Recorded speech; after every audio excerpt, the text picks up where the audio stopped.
Headings and subheadings can be tricky to write, but they're often the most important part of any document. Here are 8 tips for powering up your headlines and subheadings, starting with tip number 1, take your time. The advertising legend David Ogilvy once remarked that on average 5 times as many people read the headline as read the body copy, meaning when you've written your headline, you've spent 80 cents out of your dollar. In other words, your headline isn't an afterthought.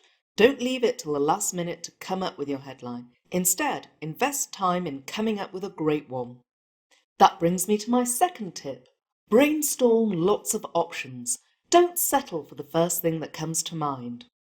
Can you come up with 10 different headlines for that next blog post or report?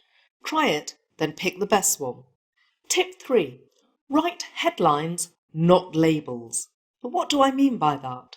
Well, let's say, for example, that you're writing a report about your company losing the top spot for customer satisfaction. You might have a section of the report labelled background, but that doesn't really tell us much about what follows. Exactly what aspect of the backstory is covered here? In this case, a headline would be much more compelling. Something like, "Why are we slipping down the rankings?" This gives your reader a much clearer idea of what follows. Some readers may know why the company's fallen down the rankings and don't need this background. Others will not know. Using a headline instead of a label helps your reader find the information that's most relevant to them. Tip number 4, use lots of action words.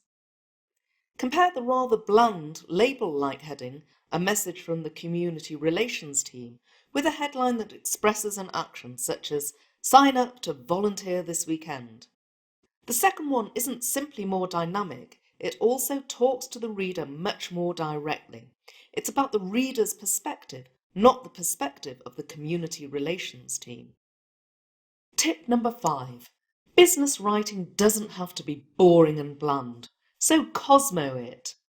Take inspiration from the cover lines on magazines like Cosmopolitan, which are deliberately crafted to entice the reader.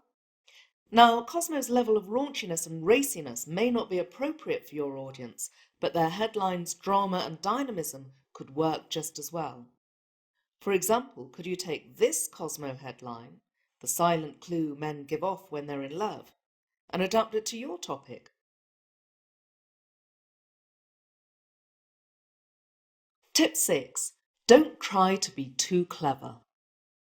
In particular, avoid the kind of puntastic headlines you often see in newspapers. If your pun's too obscure, you'll only confuse your audience. Worse still, you risk alienating them and turning them off. Tip 7. Pull your reader in by asking a question. But don't ask a question that has an obvious answer. Instead, you want to leave your reader feeling compelled to find the answer inside your body copy.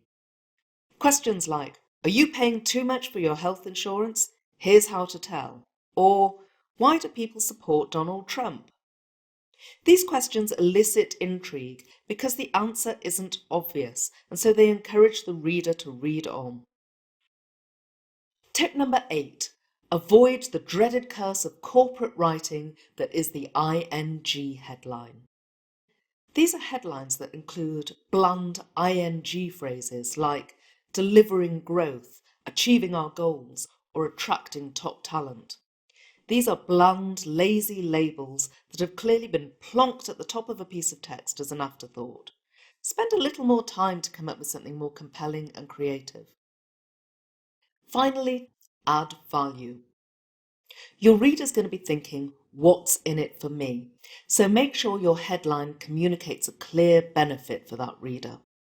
I'm Dr. Claire Lynch of Doris & Bertie. Subscribe to the channel for more quick writing tips.